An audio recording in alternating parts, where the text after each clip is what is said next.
అంబేద్కర్ కోనసీమ జిల్లాలో ఓ మైనర్ బాలిక వేధింపుల వ్యవహారం కలకలం రేపుతోంది. తనను ఓ యువకుడు బెదిరిస్తూ వేధిస్తున్నాడని ముస్లిం మైనర్ బాలిక జిల్లా ఎస్పీకి ఫిర్యాదు చేసింది. పోతవరం గ్రామానికి చెందిన 24 ఏళ్ల రాజేష్ అనే యువకుడు గత సంవత్సరం అక్టోబర్ 11న మైనర్ బాలిక మెడలో తాళి కట్టినట్లు కుటుంబ సభ్యులు ఆరోపిస్తున్నారు. అప్పటి నుంచి ఇంట్లో ఎవరూ లేని సమయంలో బాలికను కలుస్తూ వేధింపులకు పాల్పడుతున్నాడని తెలిపారు.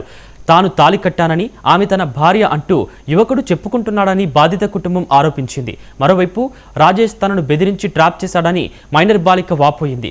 ఈ ఘటన మీద బాధిత కుటుంబ సభ్యులు జిల్లా ఎస్పీ కార్యాలయంలో నిర్వహించిన గ్రీవెన్స్ కార్యక్రమంలో ఫిర్యాదు చేశారు.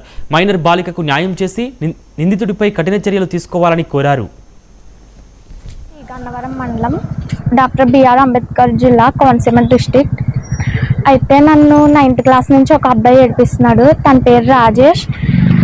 నేను 10th వచ్చాక డాడీ తను నాతో మాట్లాడుతుంటే డ్రిల్ సార్ చూసి డాడీ వాళ్ళకి కంప్లైంట్ ఇస్తే, డాడీ వాళ్ళు వార్నింగ్ ఇస్తే తనేమో మళ్ళీ నా వెనకాల అప్పుడు పడ్డం మానేసి మళ్ళీ తర్వాత 3 months అయిన తర్వాత నన్ను కాలేజ్లో జాయిన్ చేస్తే, ఇంటర్మీడియట్ ఫస్ట్ ఇయర్, తను మళ్ళీ నా వెనకాల పడ్డం స్టార్ట్ చేశాడు. అయితే ఒక అమ్మాయి చేత వాళ్ళ ఇంటి దగ్గర కౌరు పంపించాడు. తను నన్ను చాలా ఇబ్బంది పెట్టాడు. మా మమ్మీ వాళ్ళని చంపేస్తానని కూడా బెదిరించాడు. చాలా ఇబ్బంది పడ్డాం మేమైతే.